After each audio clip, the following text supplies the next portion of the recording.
په ناستې یا هم په ناسته طریقه په ناستې سیکس کول کومې ګټې لري؟ سلام ګران لیدونکو، هیله ده چې روغ جوړ او د صحت جامې هم پرتن وي.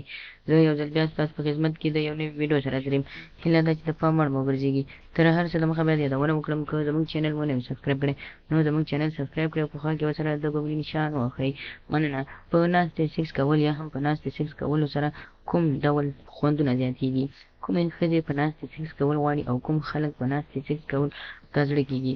هغه خلک چې د مېرمنې امیدواره وي یعنې بلار دې وي نو کولی شي چې په ناسته سیکس وکړي، نه هغه خلک چې کوم بغیر له ضرورته تاسو کولی شئ چې په ناسته سیکس وکړئ، ځکه په ناسته سیکس کول هغه خلکو لپاره مهم دي د کومو خلکو چې ضرورت یې ورته، لکه ضرورت داسې یعنې چې مېرمنې امیدواره یا بچیدارې وي نو بیا نشي کولی چې په بله طریقه سیکس وکړي، نو تاسو هم کولی شئ چې په ناستې سیکس وکړئ.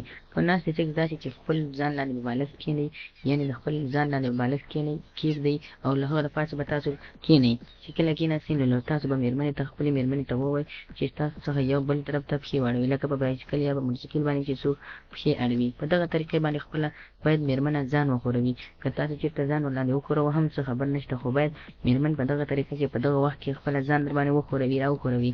په دې طریقې سره تاسو کولی شئ چې هم مېرمن خوشحاله کړئ، هم ماشوم چې په مېرمنې په خېټه وي نو هغه هم سالمه پاتې شي او هم تاسو خوند واخلي او هم مېرمن خوند واخلي. په دغه طریقې سره کولی شئ چې دواړه ژوند هم محفوظ وساتئ او تاسو هم ترېنه خوشحاله اوسئ او مېرمن مو هم خوشحاله اوسي. نو هیله کوم ملګرو زموږ د ویډیو څخه غلط مطلب مه واخلئ، زموږ ویډیو لایک کړئ، شیر کړئ او زموږ چینل هم درسره سبسکرایب کړئ. مننه.